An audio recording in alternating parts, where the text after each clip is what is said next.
ciudad de Roma ardía en llamas bajo el reinado del emperador, un despiadado emperador llamado Nerón.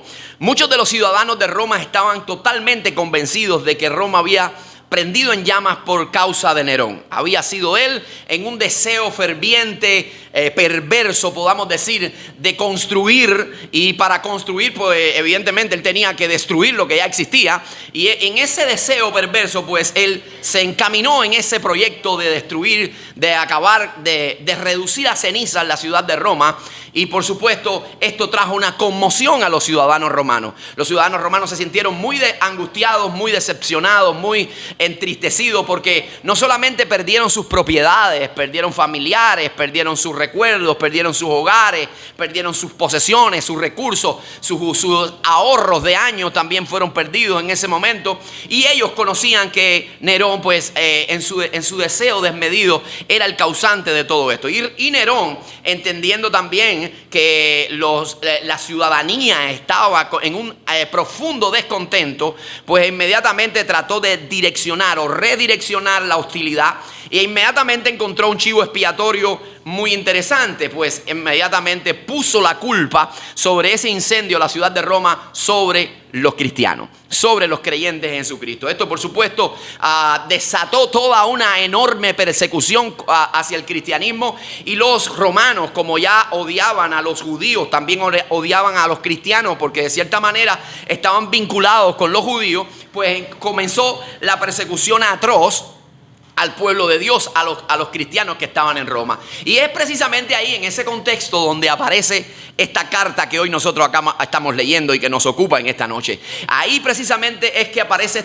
esta historia, esta exhortación o esta epístola, que viene con el propósito específico de animar. Pedro escribe para animar a los creyentes que están en Roma, para exhortarles, para animarles a que se mantengan firmes en la fe y para que puedan vivir en victoria en medio de una creciente hostilidad. Y él tenía varias cosas en mente por las cuales él trata de imprimir en el corazón de los cristianos y en la mente también de los cristianos. Y lo que él quiere es que exhortarles a que ellos se mantengan firmes en guardar la esperanza que han abrazado en Jesucristo, que se mantengan firmes también, libres de la amargura, esperando, confiando en el Señor, esperando el retorno de Cristo, y también que se mantengan con una expectativa enorme de gratitud, que se mantengan con un corazón agradecido. Y es por eso que el apóstol Pedro, cuando está haciendo este esfuerzo por tratar bajo la unción del Espíritu Santo, por supuesto la guía del Espíritu Santo, para que el pueblo de Dios que está en persecución comience a ser animado, pues entonces es que él los lleva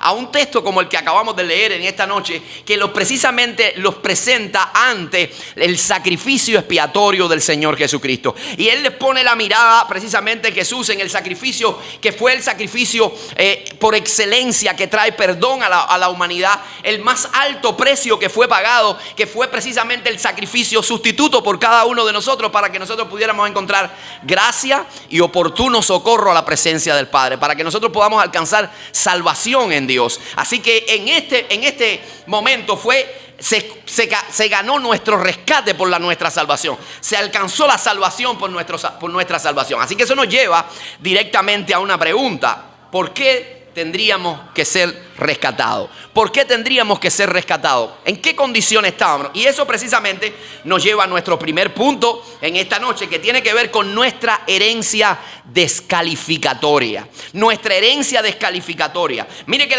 todos nosotros sabemos que el pecado no tiene nada que ver con Dios. Es diametralmente opuesto a Dios. ¿Y qué cosa es pecado? Pues bueno, es transgresión de la ley, es errar al blanco, es todo aquello que nosotros decimos, pensamos y hablamos que no está en armonía con la voluntad de Dios. Eso es pecado. Pero también el apóstol Juan dice que es infracción de la ley. Por eso dice que el pecado es la infracción de la ley, y todo aquel que comete pecado ha infringido la ley.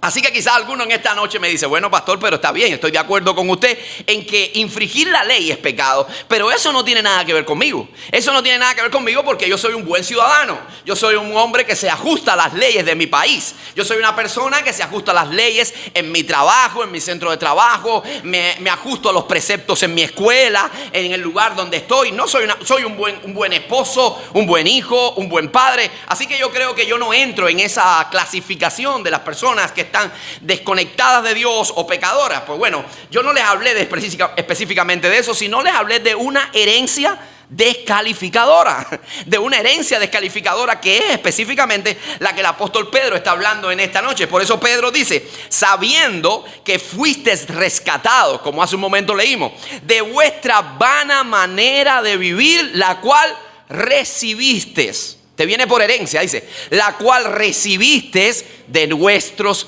padres, la recibieron de vuestros padres, y no específicamente circunscrito única y exclusivamente a los creyentes de Roma, que eran gentiles la mayoría de ellos y habían venido al cristianismo. No se trata de que ellos aprendieron una conducta de los padres, o sea, imitaron la conducta de los padres, que era una conducta despiadada, que quizás era una conducta liberal. No, sino que está hablando para toda la humanidad. Es algo más profundo, es algo que nosotros heredamos desde el primer hombre en esta tierra. Todos nosotros somos de un solo linaje y de una sola sangre venimos todos. Por eso la Biblia nos dice, por cuanto todos pecaron y están destituidos de la gloria de Dios. Y la palabra todo significa todo.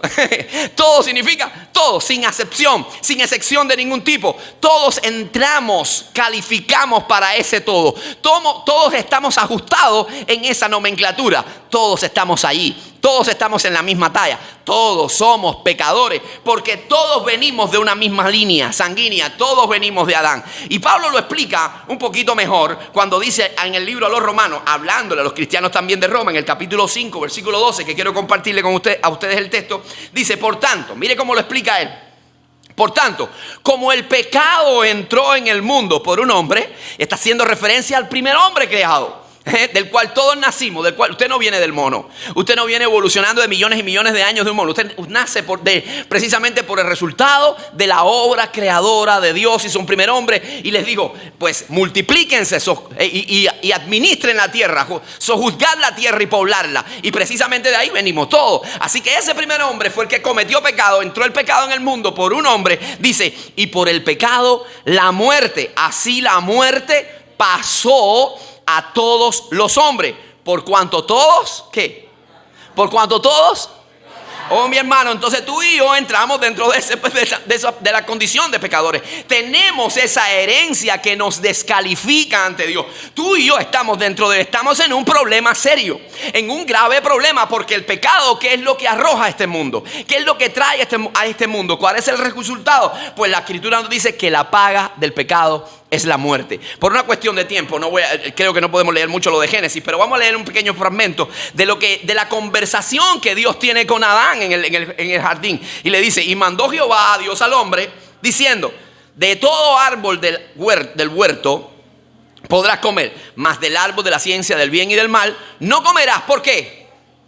Porque el día que comieres ciertamente morirás. Es que Dios le habla tan claro al hombre. Es que Dios le pone las pautas al hombre. No es que está limitando su libertad. Simplemente le está dando la posibilidad de gozar de todo el huerto, de todas las potencialidades que puso en su corazón y en su vida y sus habilidades. Y también sojuzgar la tierra. Pero le dice, pero hay parámetros que no puedes pasar. Y es que no puedes tomar de ese árbol. Ese árbol mire hermano, no era una manzana, como algunas veces se dibujan por ahí. Ni tampoco estaba envenenada, ni nada de eso. No es Blancanieves. Simplemente era, cuando la tomaban, era transgredir los preceptos que Dios había establecido. Y si se transgredían los preceptos que Dios había establecido, Dios dijo, entonces ciertamente morirás.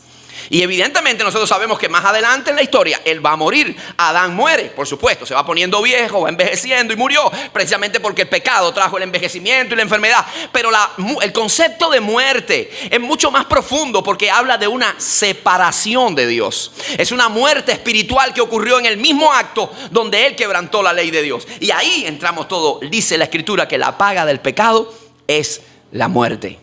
La paga del pecado es la muerte. Así que mi hermano, estamos incluidos dentro de esa herencia descalificatoria. Estamos descalificados ante Dios. De nada nos sirve a nosotros tener una vida moral.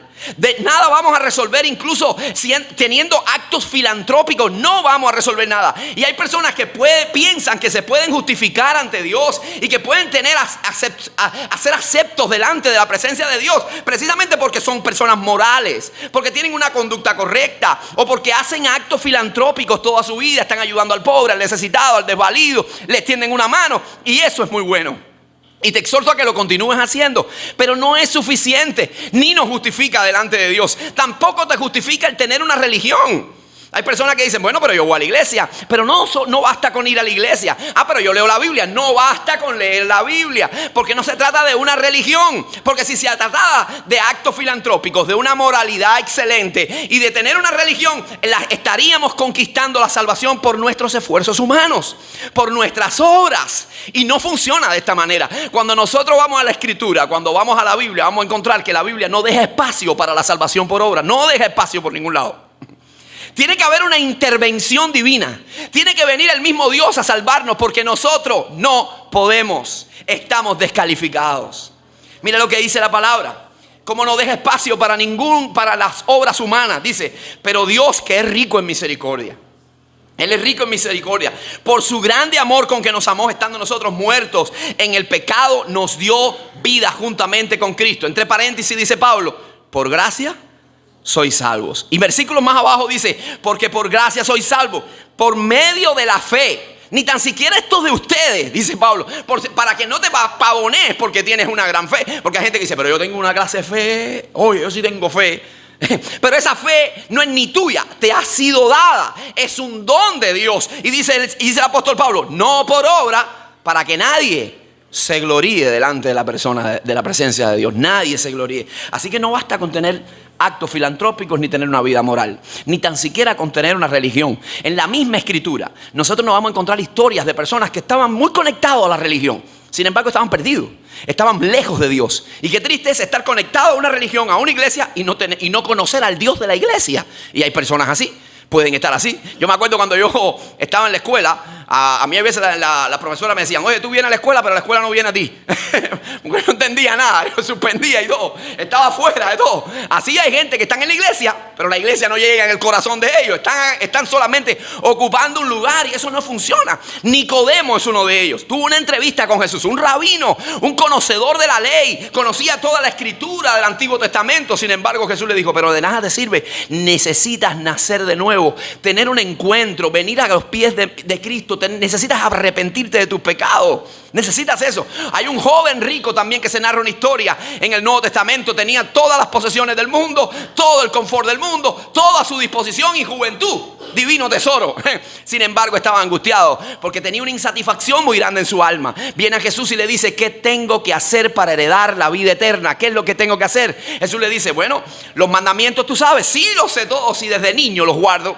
Desde niño conozco la escritura. Mi abuela me llevaba a la sinagoga, me llevaba a la iglesia. Pero Jesús le dijo, pero una cosa te falta.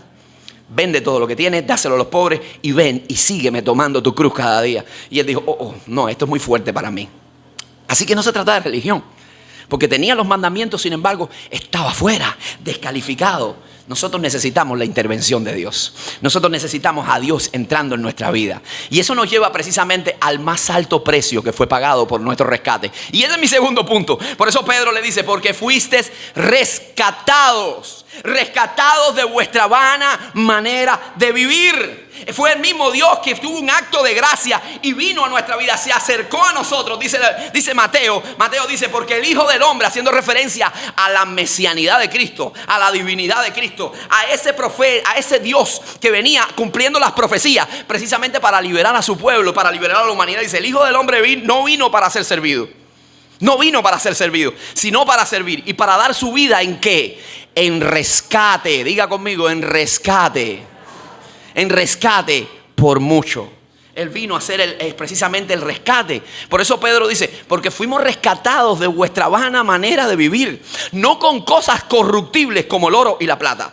Y los estudiosos del texto dicen que esa expresión está en un diminutivo en el idioma griego, porque está hablando de las pequeñitas monedas de plata y de oro que se utilizaban para comprar la libertad de un esclavo.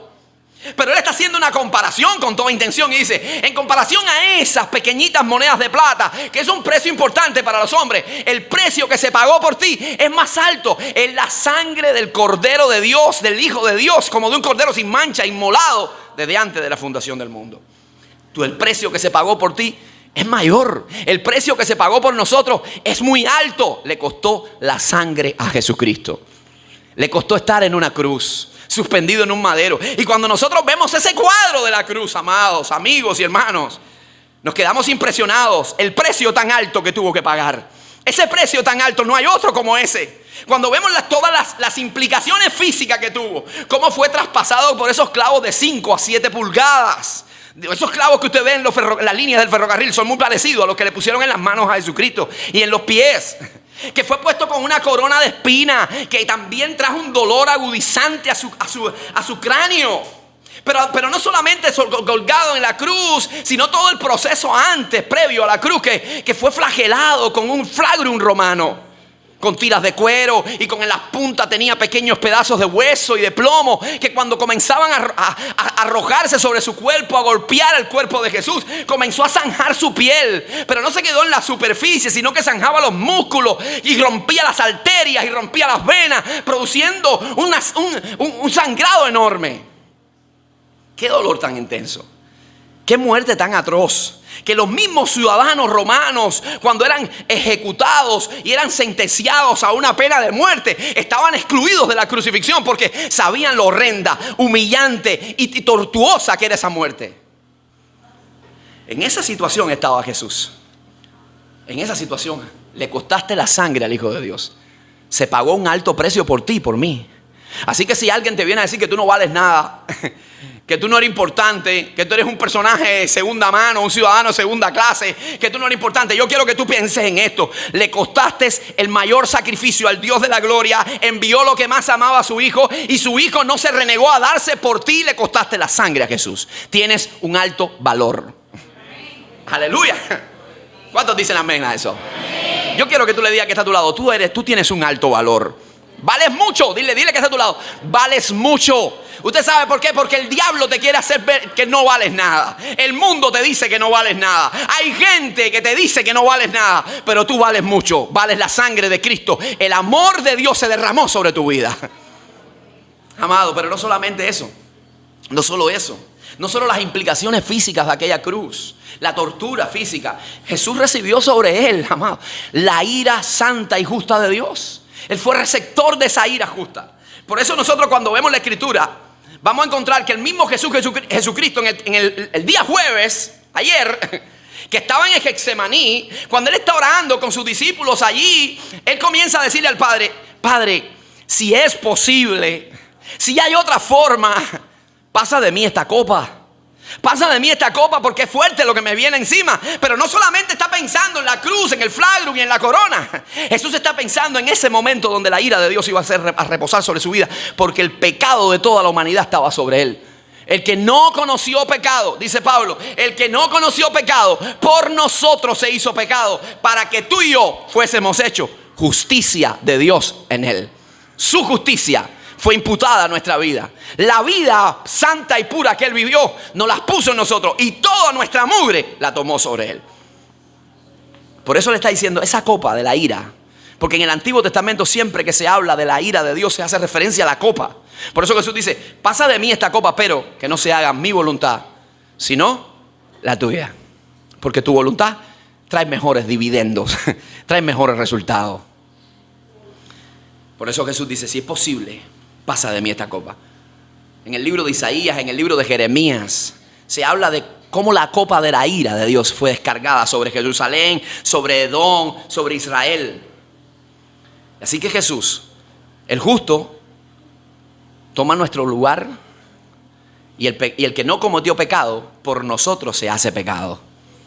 Es un acto de misericordia, es un acto de amor, es un acto de perdón. Es el precio más alto que fue pagado por ti y por mí, por nuestro rescate, por sacarnos del hoyo, del fango cenagoso, por sacarnos de esa condición descalificatoria y presentarnos ante Dios como justificados, justos y redimidos y tener acceso a su presencia. Y de eso se trata este último punto que voy a tratar contigo para terminar. Las implicaciones de la cruz, el alcance de la cruz, hasta dónde llegó. Y lo primero que hizo la crucifixión de Jesús fue que desarticuló el poder de las potestades del maligno, que desarticuló el poder de las tinieblas. Todo ese poder que estaba contra nosotros. Mire, el diablo no tiene ningún poder sobre tu vida, a no ser el poder que tú le quieras otorgar. Si tú te vas de la posición en la que Dios te puso, del lugar de victoria en el que Dios te puso, entonces Él te va a hacer un magullo Él te va a acabar, Él te va a destruir, Él te va a reducir a cenizas.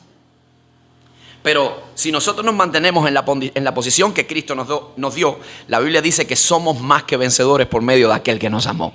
Y dice la Escritura que el acta de los nuestros pecados, el expediente de nuestra falta, manchado, el expediente lleno de nuestros errores, Él lo quitó del medio, lo clavó en la cruz, esa acta que nos era contraria. Y dice que despojando a los principados y a las potestades, los exhibió públicamente, triunfando sobre ellos en la cruz. Triunfando sobre ellos en la cruz del Calvario. Así que nadie nos puede venir a acusar, porque ¿quién puede? Como dice el apóstol Pablo cuando le escribe a los Romanos capítulo 8, ¿quién puede acusar a los escogidos de Dios? ¿Quién puede? Si Dios es el que justifica. ¿Y quién puede acusarlos? ¿Y quién puede amedrentarlos? ¿Quién puede si Cristo es el que murió? ¿Quién puede condenarlos si Cristo es el que murió? Pero no solamente eso, sino el que resucitó y el que está sentado a la diestra del Padre e intercede por nosotros. Así que desarticuló el poder de las tinieblas, desarmó el poder de las tinieblas. Número 2, también venció y nos libró del poder de la muerte. En su muerte, como dice el escritor de Hebreos, porque Él en su muerte quitó el poder, arrebató el poder de la muerte al que tenía el imperio de ella, el diablo. Es por eso que nosotros los cristianos podemos interpretar la muerte de una manera diferente, encarar la muerte de una manera diferente. Le devolvemos la sonrisa a la parca. Le devolvemos la sonrisa a la muerte. ¿Usted sabe por qué? Porque sabemos hacia dónde vamos. Porque sabemos que la muerte no es el final de nuestra vida, sino es el acceso a una mejor vida de gozo en la presencia del Padre. Para muchos la muerte es una tragedia muy grande, que no saben ni cómo hablar de eso. Hay gente que no quiere ni hablar de ello. Hay gente que si le habla de muerte dice: toca madera, no te señales. Hace unos días estaba conversando con una vecina, le decía, no, sí, estábamos hablando de un paciente, una persona que estaba padeciendo. Yo le decía, sí, porque la encontraron. Y dice, no te señales, no te señales, no te señales. Y hacía así. No, encaramos, tenemos una manera diferente de ver la vida. Y tenemos una manera diferente de afrontar la muerte. Por eso el apóstol Pablo decía, para mí el vivir es Cristo y el morir es ganancia, es ganancia. Porque la cruz nos ayuda a ver la muerte de una manera diferente. Por eso Pablo en ese mismo texto, él está hablando con los filipenses y le dice, estoy en estrecho, porque verdaderamente no sé ni qué es mejor. Si quedarme en esta tierra predicando el evangelio porque sé la utilidad que representa, o si partir con Cristo, lo cual creo que es muchísimo mejor, dice él. Y esa palabra partir tiene una implicación tan interesante en el griego, porque etimológicamente tenía varios usos. Se usaba era un término que se usaba en las guerras, en las campañas militares. Cuando un soldado decía voy a partir, era recoger su casa de campaña e irse al hogar. Implicaba también un término político, cuando le daban la libertad a un prisionero. Y también se aplicaba a la agricultura, cuando los campesinos le quitaban el yugo a los bueyes. Esa es la palabra partir. Y que lo que está queriendo decir el apóstol Pablo es que nuestra partida de este mundo no es otra cosa que recoger la campaña e irnos a casa, al verdadero hogar. Es salir de los avatares de la vida, quitarnos el peso de las tribulaciones, de las preocupaciones, de las limitaciones de este cuerpo, salir de una vez para siempre y disfrutar de una vida de gozo en la presencia de Dios. Por eso nosotros encontramos a hombres como Pedro, Pablo, Juan. Bueno, Juan ya murió de anciano. A otros mártires, Esteban, afrontando la muerte de una manera estoica, con valentía, con entereza. ¿Por qué? Porque sabían a dónde iban. Sabían a dónde iban. Su futuro estaba en las manos de Dios. Por eso Pedro, que fue crucificado, según dice la tradición, fue crucificado de cabeza, porque no se encontraba ni digno de morir como su maestro, según dice la tradición. No es bíblico, pero sí la historia lo dice. Antes de esto, Pedro pudo ver a su esposa morir de la misma manera, crucificada fue también. Y dicen que de las palabras de Pedro, cuando vio que estaban ejecutando a su esposa suspendida en una cruz clavada como el Jesús de Nazaret, le dijo: acuérdate del Señor. Acuérdate del Señor. Años más tarde, él le tocó estar en esa cruz. Pero sabemos que la cruz fue simplemente una transición a la perfecta vida en Dios. Entonces no solamente nos libera del poder de las tinieblas, nos libera de la muerte, sino que también nos da acceso al trono de Dios, nos da acceso a su presencia. Dice la Escritura que ese mismo día, esa misma tarde, cuando Jesús expiró y dio el último grito diciendo: consumado es, la deuda ha sido pagada, ha sido saldado la cuenta. Dice que el velo del templo se rasgó de arriba hacia abajo. No fue acto de hombre alguno, porque ese velo tenía unos tejidos sumamente gruesos, pesaba toneladas, así que no había hombres en todo el planeta que pudieran, ni el Capitán América podía romper eso. Nadie podía romperlo. Sino que fue un símbolo de que el mismo Dios rompió ese velo de arriba abajo, que nos separaba del lugar santo, que solamente estaba reservado ese lugar santísimo para una casta sacerdotal. Solamente podía entrar el sacerdote y el sumo sacerdote. Pero ahora tenemos un acceso libre, tú y yo, que somos hechos también sacerdotes santos, linaje escogido, real sacerdocio. Él nos hizo, y ahora tú y yo tenemos acceso al trono de la gracia. Tú y yo tenemos acceso al perdón. Tú y yo tenemos acceso a su presencia, a la presencia del Padre, por la sangre que Cristo derramó. Así dice el escritor de Hebreo. Así que, hermanos, dice: teniendo libertad para entrar en el lugar santísimo por la sangre de Jesucristo, por el camino nuevo y vivo que Él nos abrió a través del velo.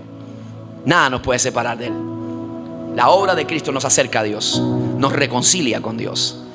Nosotros que teníamos una condición descalificatoria, una herencia descalificatoria, en Cristo somos amados, somos restituidos, somos nuevamente reconectados con Dios. No por tu obra, no por tu buena conducta, sino porque Dios te amó. No porque te portaste bien para que Él te amara. Él te amaba ya, aunque te portaras mal.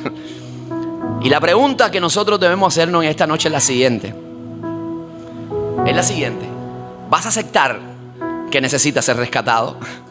¿Vas a comprender de que necesitas que alguien te extienda la mano, te tire la soga, te saque de ese hoyo cenagoso? ¿Vas a dejar que el rescatista venga por ti y te levante? Y la otra pregunta que tengo para ti es la siguiente: ¿vas a entrar por el camino nuevo y vivo que ha sido abierto? Porque el camino todavía está abierto. Ahora está abierto. Mientras haya esperanza, mientras estés respirando, hay esperanza. Todavía el camino está abierto. Llegará un día en que tú y yo no vamos a estar acá. Y tenemos que tener claro que nuestra vida es muy frágil, muy frágil. Basta solamente mirar un poquito atrás en los años que vivimos hace unos añitos atrás y darnos cuenta de que un poco de catarro de China acabó con la vida de muchos conocidos nuestros. ¿Cuánta gente se fueron con el COVID? Y ahí, lo que nunca pensábamos, gente robusta, gente fuerte, gente joven, partieron de este mundo de manera abrupta. Hace unos días estaban mi esposa y yo viendo una tragedia que sucedió en República Dominicana, en una discoteca Jet Set.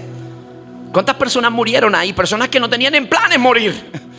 Porque algunas veces las personas dicen: no, pero eso todavía es para mi vejez. Los más jóvenes dicen: no, me quiero comer el mundo, no se trata de mí, todavía eso es para los ancianos. Pero es que la muerte puede llegar en cualquier momento. La pregunta es si estás preparado, porque el camino ha sido abierto, el precio ha sido pagado, la sangre ha sido vertida en la cruz del Calvario, y tenemos la posibilidad de encontrar perdón y oportuno socorro y salvación a nuestra alma.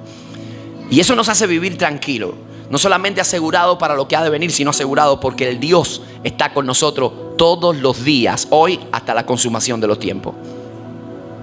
Así que mi exhortación en esta noche es la siguiente: si tú quieres acceder al perdón, si tú quieres acceder a la vida eterna que Dios tiene para ti, solamente está al alcance de la fe, al alcance de una oración de gratitud.